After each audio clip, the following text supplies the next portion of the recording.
recording. Hi, everybody. Welcome to our podcast, Front of House. My name is Kelly, and I'd love to welcome you to our podcast. I'm here with Erica, Logan, and Steve. And today we're going to be discussing Australian singer-songwriter Odette in her coming-of-age album, Herald.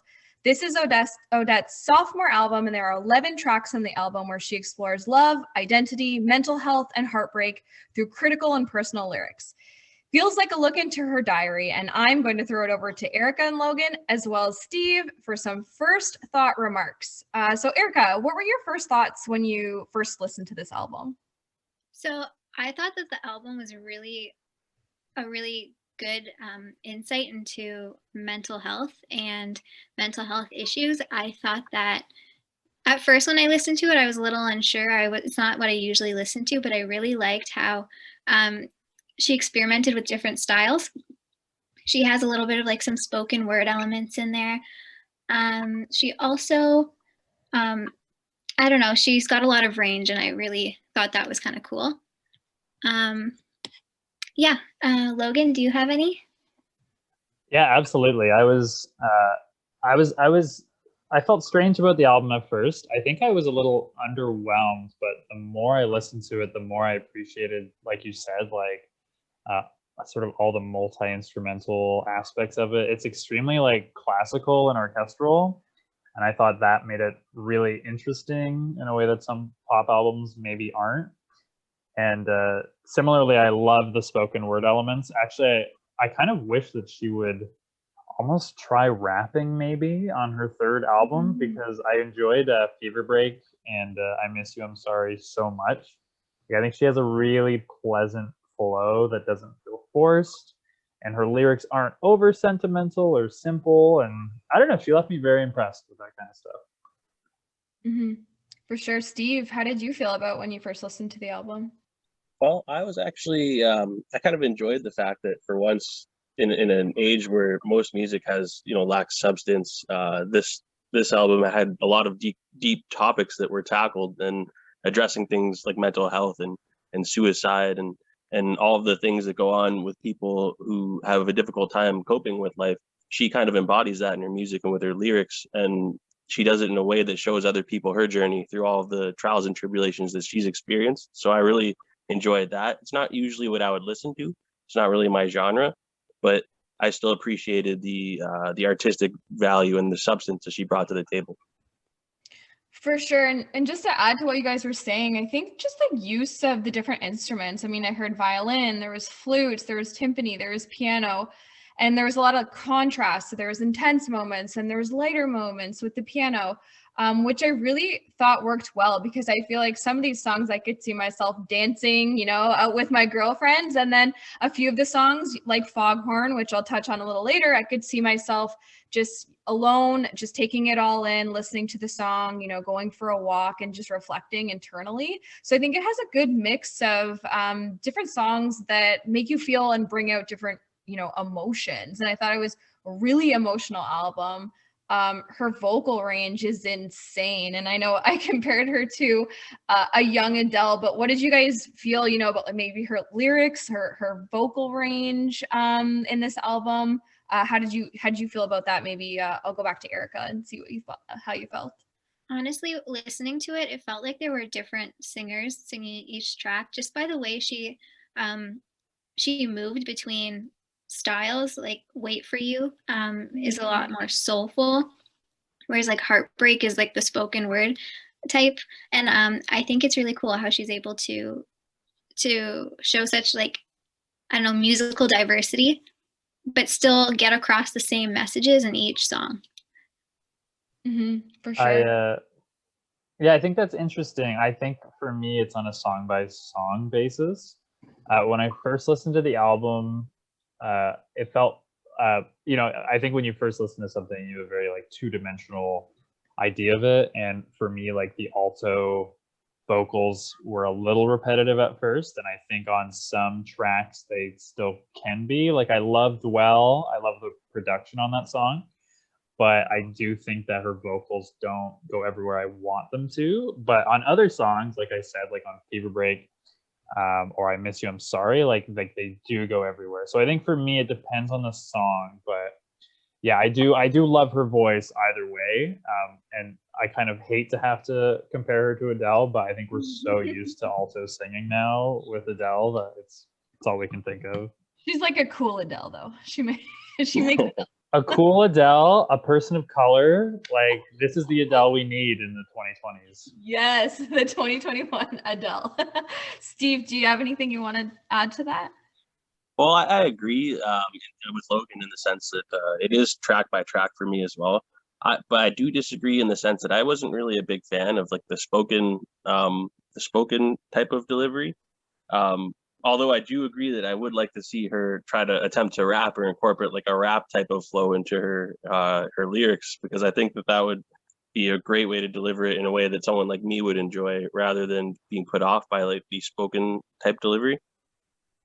Yeah, I think that's a really good idea you brought up, Logan. I never thought of that, but I think if she incorporated some rap into her next album, it could really kind of push her, over the edge and push her into that next phase of her musical career. And I know just, moving on, we were talking about mental health, and, after listening to this album, we know Herald covers a lot of ground. There's a lot of themes there, but the one that really jumped out was the mental health issue. I think it's super relatable, especially what we're going through right now in 2020, 2021 with COVID and mental health.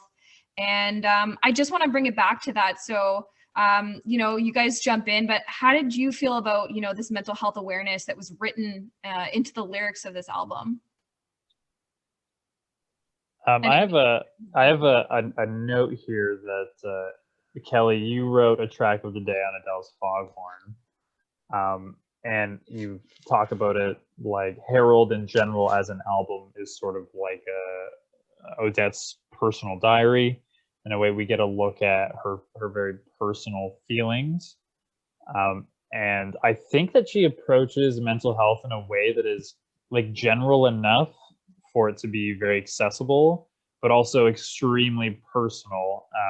Like again, in Foghorn, there's a discussion of her own suicide attempt. Like it's extremely, extremely personal content, but I think not only through the pop angle, but also just generally through the lyrics, it's accessible enough that you can enjoy it in a general way, but also sort of dig deeper into those very dark personal connections. For sure. Steve, Erica, do you have anything you want to add to that? Yeah, so I was doing some research on the album and some of the influences, and I discovered that Odette kind of wrote this album following the diagnosis of borderline personality disorder. And you can tell she's grown a lot. Like, this album is about her understanding where all of these emotions are coming from, and I thought that was really cool that she was able to kind of dedicate a song and an experience to each emotion that she's dealing with. I thought that was really interesting. Yeah, and just to add to that, I mean, the Herald, this is 3 years after her debut album, To a Stranger, which came out in 2018. So she's still, a relatively new artist finding herself, and she's growing as her music is growing. She's, it's growing at the same time. So I think something like this, the way people relate to it is because it's so honest. We all go through breakups. We all experience mental health issues. And for her to be able to kind of lay herself raw for the world to see, I think is refreshing. And I think that's why it's gained that critical acclaim and why it's gained such, a wide audience, because it's something anyone can really relate to. Steve, did you have anything you want to add to that?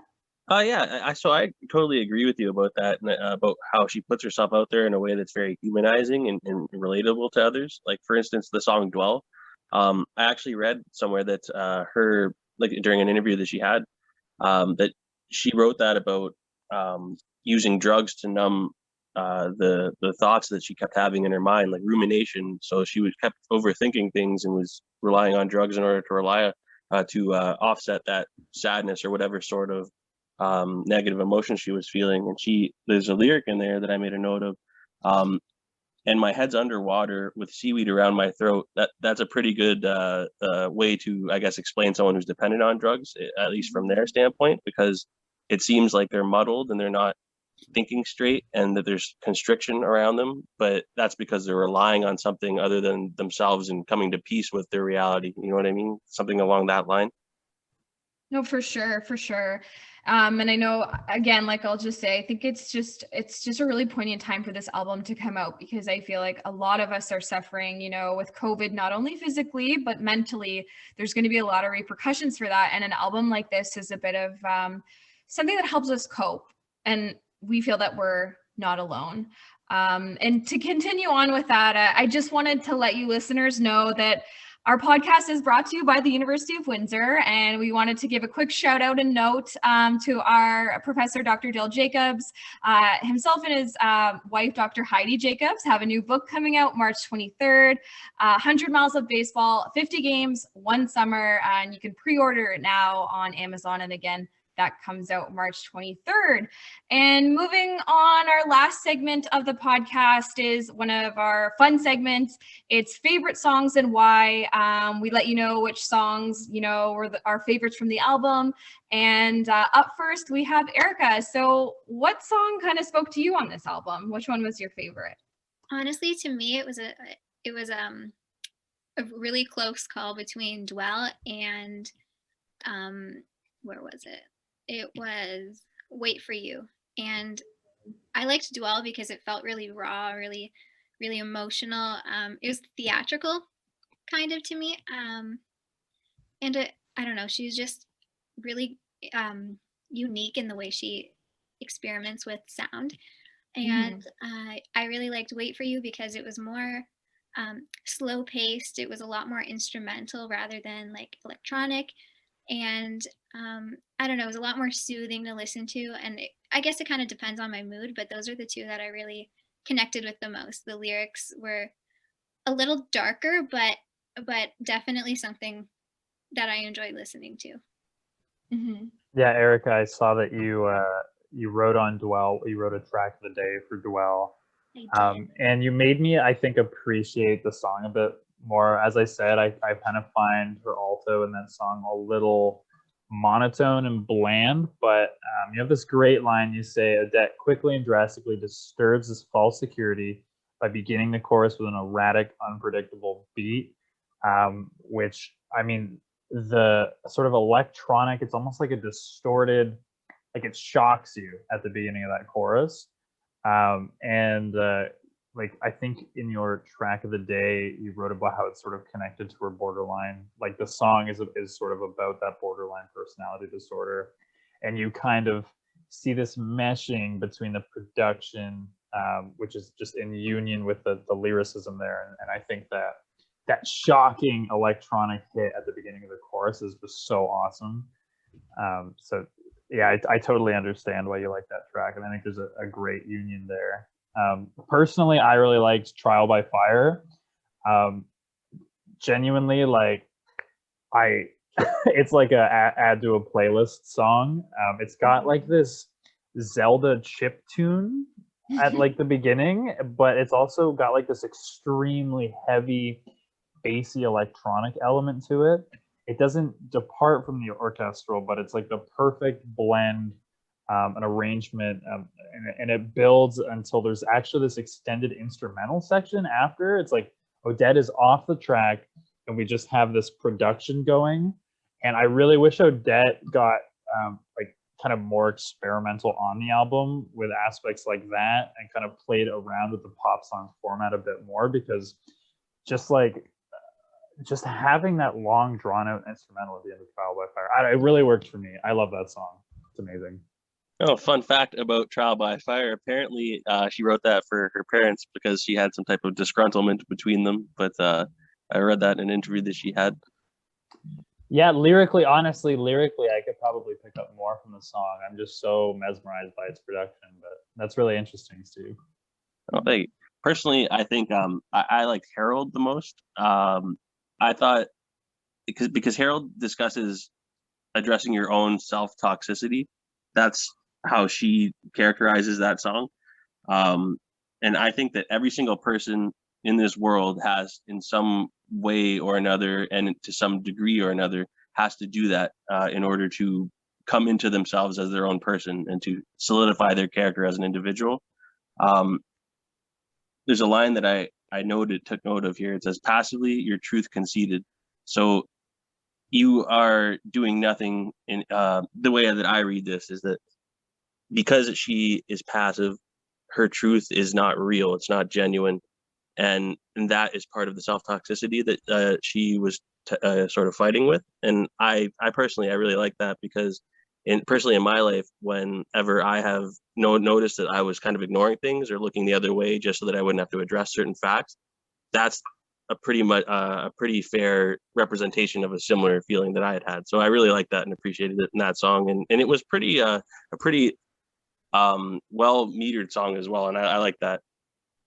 I totally agree with you. And that's why I think this album is so relatable. And I guess in close, as our final favorite song, you guys know I wrote about Foghorn, and it was about her first suicide attempt, which happened in 2019. And it wasn't only the lyrics, but I am such a sucker for a piano melody. It draws me in. And that with her voice, which is so raw, it made me want to write about the song. It made me want to add it to my Spotify list. And just to touch on the lyrics too, I had written about, she had written, "I know the words whispered on the wind to say stop." So I just thought that was so poignant and almost like haunting, because she's talking about how she was considering killing herself. And there's, these ethereal elements that are saying, no, like, you have a reason to live.